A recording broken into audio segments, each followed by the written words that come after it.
Los Angeles is the latest city to consider a plan to replace police officers with a so-called response team.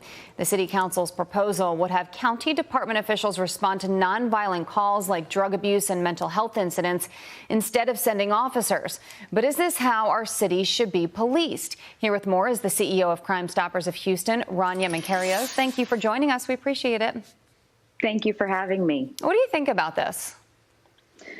You know, first of all, we want to begin by saying we understand the outcries from communities for reform. And as the CEO of the largest community-based public safety organization, we're very, very thrilled to see an engagement between community members, public safety, and law enforcement.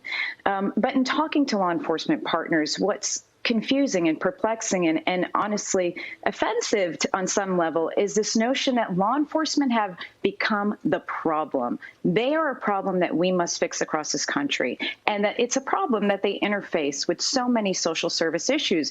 And look, homelessness, drug addiction, family violence, people talk about neighborhood violence. There are many issues that we see in different communities that at the forefront may not be violent, but they escalate quickly. And there is a reason law enforcement has been called into this to begin with. So we want to look at it, but look at it with solutions that are viable for all. So here's a look at the Los Angeles Police Reform Plan. This is including nonviolent crisis team to replace police in responding to certain 911 calls, nonviolent or non-criminal related calls diverted to social workers. Unarmed officials would respond to issues involving drug abuse, mental health. To your point that you just made, certain situations can escalate when nobody thought that they were going to. So then what do you do if you don't have police at the scene? What do you think would be the answer?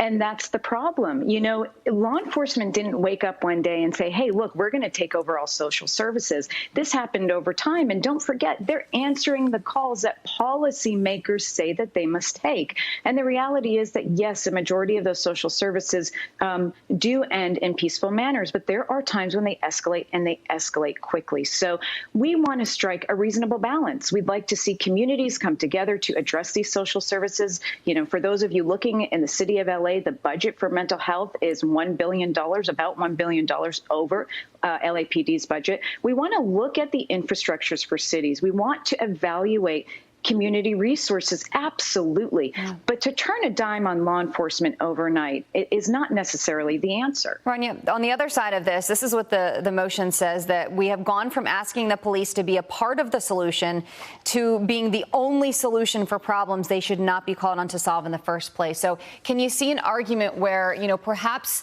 in some situations they might have too much on their plate? Absolutely. And the LA Police Officers Union agrees with this message. They're saying, yes, we'd like to have manpower and time to answer critical 911 calls. But at the end of the day, we've set up a system where law enforcement needs to be on the scene.